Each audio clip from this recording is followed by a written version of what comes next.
Hey Eurovision fans, it's time for another Eurovision news update, and today we have some delicious new developments from the Eurovision world. We have some news about the Big Five, their role in the contest. We also have a couple of changes to the voting system, and we already know the place for Sweden in the grand final. They did their host draw. Lots of cool stuff to talk about. Let's keep moving. If you're new here, my name is Sam. I'm an Irish Eurovision analyst, and you can find all of this stuff on my Eurovision channel. So first of all, welcome to my kitchen. Don't worry, I'm not Katie Britt. I'm not going to go into a very weird, strange monologue. This corner has the best lighting in the room, so I might move around a little bit. I guess we've had a couple of new announcements from the EBU about a couple of rule changes and different formats for Eurovision this year. So the first one we're going to talk about is about the Big Five. This year, the Big Five are actually going to perform in the semi-finals this year. So we have 6 automatic qualifiers, the Big Five and Sweden. The easiest way to remember which ones are in which: in the first semi-final, we have all the Germanic languages, German, English, and Swedish. And then in the second semi-final, we have all the Romance languages, France, Italy, and Spain. So those countries are going to perform within the semi-finals, which is really, really interesting.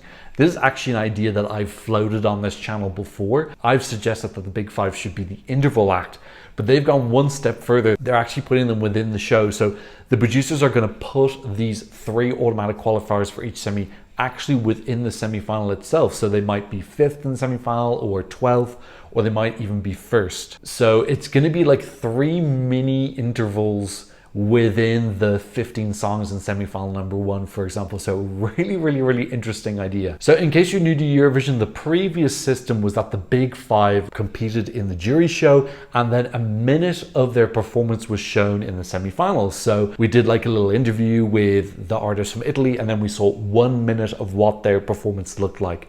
So it's kind of like a little bit of a teaser, but you didn't get to get the full experience of the song and then crescendo. You just got to see a third of it. Okay, so let's go through some of the possible reasons for this and some of the effects that it may have. So I definitely think this is going to help the Big Five countries. Obviously, having your whole performance being seen twice is going to be better than once. I think it gives more time for hype to build up. Obviously, people seeing something twice, they're going to pick out the melody and they're going to pick out parts they like about it.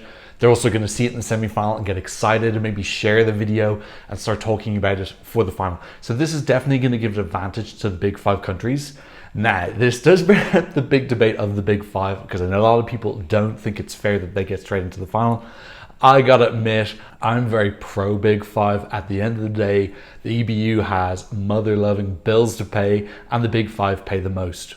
They contribute the most money to the contest. I know it's not fair. I'm not saying it's fair, but life isn't fair, girl. I'm sorry that you have to find out on one of my videos, but it just ain't. At the end of the day, the bills need to be paid, and these 5 countries are paying the most. They also have the largest viewerships. So they're bringing the most amount of viewers, which is a big thing for sponsors. If you say to a sponsor, we're going to get you 8 million people from the UK and 7 million people from Germany, that is something they are extremely interested in, as opposed to 300,000 people from Ireland.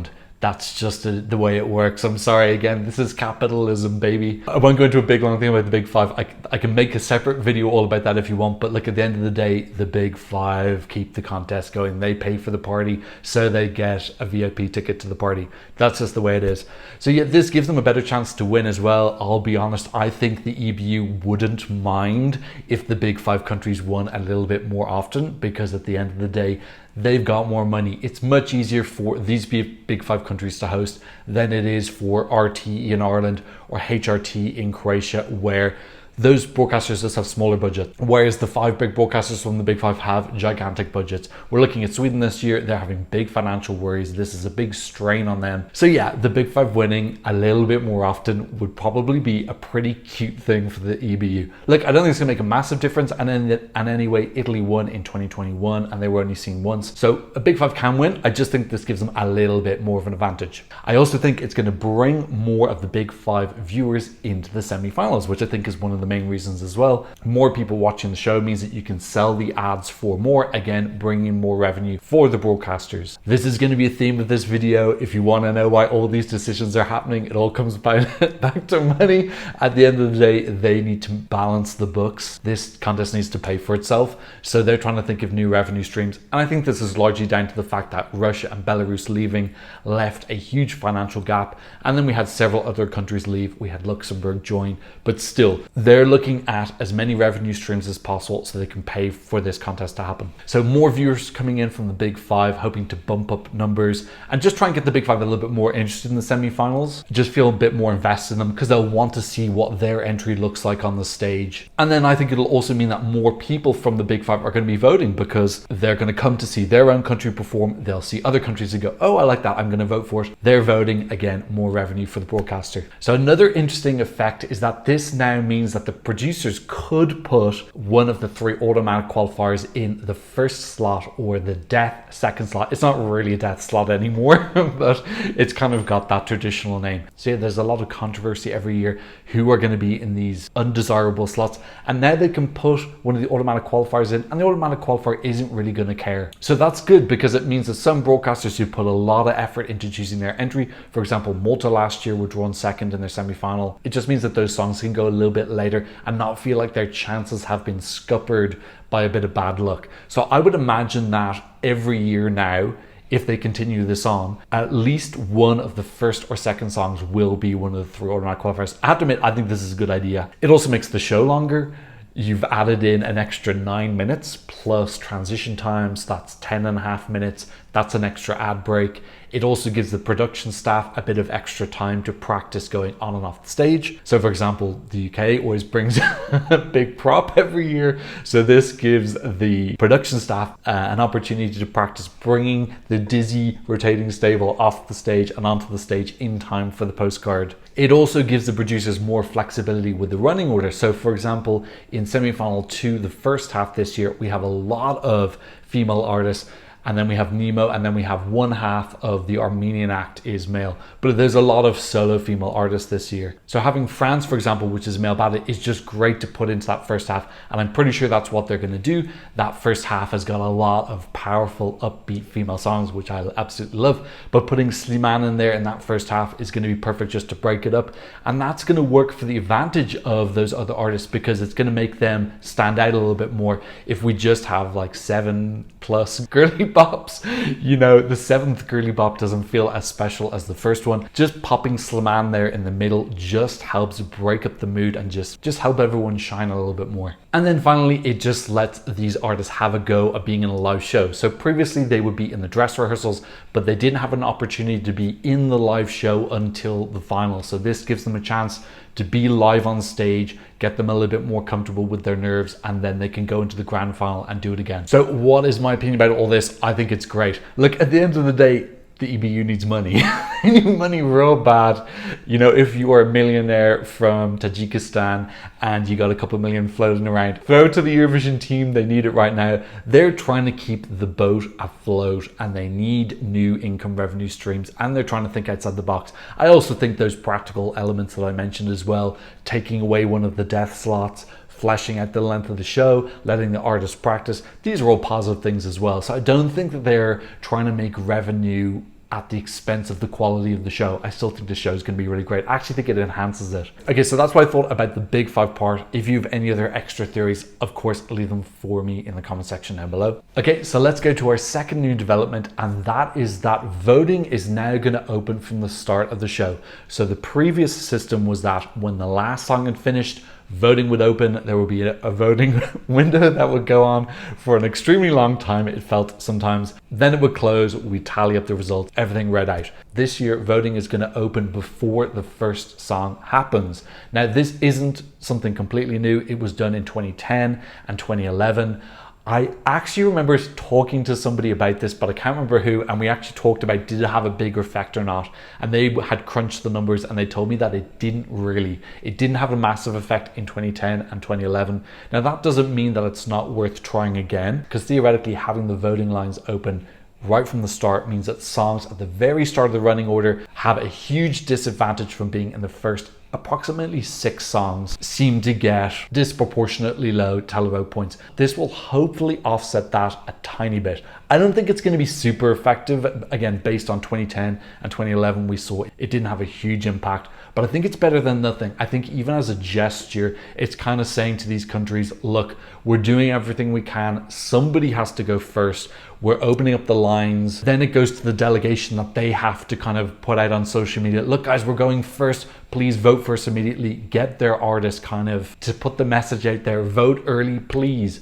I also think it's really nice that kids watching, so some kids who maybe are only able to watch the first 5-10 songs because they need to go to bed, they can vote as well. So for example, last year with Denmark, they opened up the semi-final. I'm sure a lot of kids really loved him, but then they had to go to bed and they couldn't vote for him. This new system means that a kid can watch Denmark, they can watch Riley singing about breaking his heart, and then they can vote for him 5 times, and then they can go to bed, and they've still had their say. So I like this. It factors in viewers who, like I said, start the show but don't finish it, as opposed to the old system where someone can join the show halfway through, stay for the voting period, and they'll only vote for songs that they saw in the bit that they saw. So I'm going to be really interested to see, does this change things? But I just appreciate that they're trying to do something to account for running order. I think the gesture alone is worth it. Also, I think the real reason for this is money. Money, baby. Yeah, having the voting lines open earlier means that they're going to get more votes, and that means more money. At the end of the day, you got to do what you got to do. I want the contest to stay alive. The more income they get, the cheaper they can make the show next year, and we can have more countries coming back. I want to see Montenegro, North Macedonia. I want to see Slovakia rejoin. Obviously, the more money the EBU has, the participation fee goes down, and these countries can afford it more. It becomes more financially viable. So I'm totally for this. Yeah, like at the end of the day, being drawn first or second really sucks. Last year with Austria, I get why the producers put it there, but you know, there was so much hype, and we think about all the work and passion and excitement that went into Who the Hell is Edgar last year, and then it got dumped in the first running order spot and kind of got killed.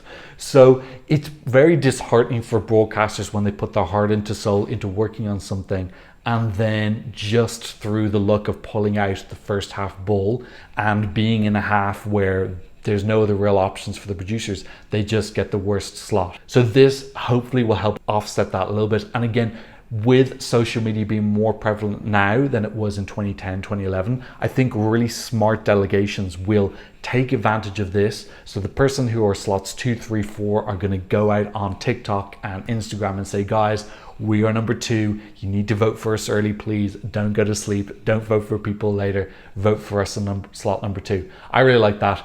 It gives a bit more industry to that delegation to control their fate. Okay, let's go to the third piece of juicy news, and this is that now the rest of the world can vote up to 24 hours before the show starts. Now, if you've been watching my channel since 2019 until 2022, you'll know that I lived in China for those 4 years, and I had to wake up at 3 a.m. to watch Eurovision, which is the grossest time to wake up.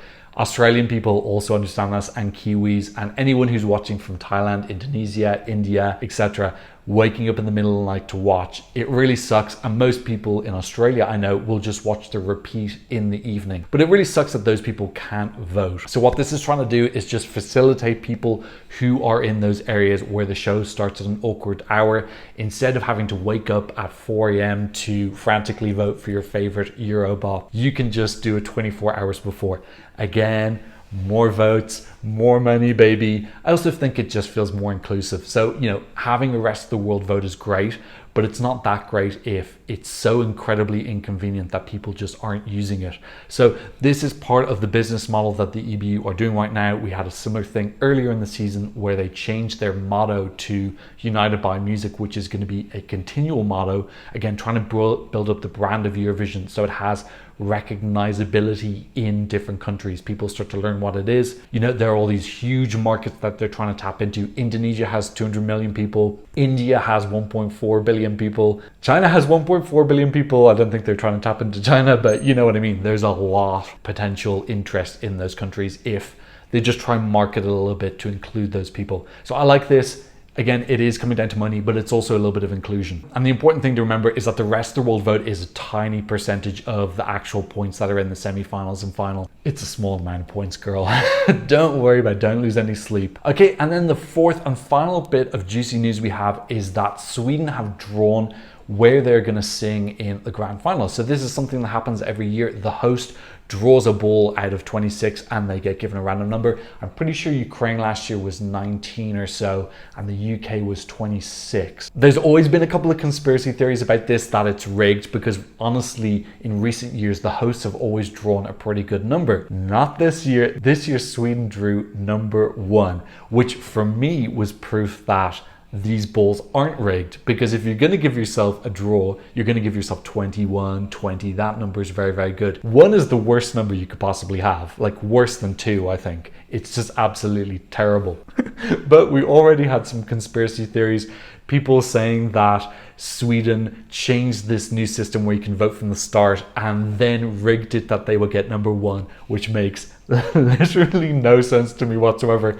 Why would you not just give yourself 23? I don't get. There's no logic to that to me whatsoever. Plus, the ball was pulled out by a UK producer. It wasn't pulled out by a Swede. So yeah, it's just kind of like these wacky conspiracy theories that always center around Sweden. I know a lot of people have this kind of disdain for Sweden because they're the number 1 ranked country in the last 10 years. It's not based in fact. It's just, again, well, conspiracy theories aren't based in fact. They're based on like distrust and superstition. Sweden are awesome at Eurovision. Sorry, I'm just going to say to you, they're really awesome. I went to Melody Festival last week. The production was absolutely and utterly incredible. It was better than some of the actual Eurovision finals that I've been to, and it was only a national final. It's amazing. They do well because they produce incredible shows. They are not rigging themselves into the first position in the final. That doesn't make any sense. Why would you rig yourself into the worst possible position? This early voting, we don't even know it's going to work. So they're really it just doesn't make any sense. Anyway, but yeah, look, for me personally, I think this is great. I think it shows that there really are 26 numbers in the draw. There's no heavier balls or lighter balls or balls that have been put in the fridge so they're a little bit cold, so you can pick out the cold ball. Girl, it's just people pulling balls. I really don't think these producers care that much. They just don't. They just want to have money. They want to have their bills paid. They don't want any stress. They're not trying to rig the Eurovision final for anybody. They just want to go home and just not be bothered by us. Okay, so those are my thoughts about the 4 juicy changes that are happening to Eurovision 2024. I believe we're getting another juicy change coming up soon. I don't know when that announcement will be made. I'll do a video on it depending on how big the news is. But what did you think about those 4 changes? Leave me a comment in the comment section down below. Are there any points that I missed? Please do include them and I'll talk about them in a future video. And of course, thank you to all the people who've been supporting me on Buy Me Coffee, PayPal, and Super Thanks. And a massive thanks to all my patrons who patronize me from all around the world. On my Patreon, you get the original audio and visuals when I get copyrighted. You can be part of our My Eurovision Scoreboard group. You can get some early releases of my videos, and you can also get some updates from upcoming videos. So go check that out if you're a fan of the channel. But of course, thank you so much just for watching, and maybe leaving a like and maybe sharing the video. And thanks so much for watching. I'll see you in another Eurovision analysis video very soon. Goodbye. Blah, blah, blah, blah, blah.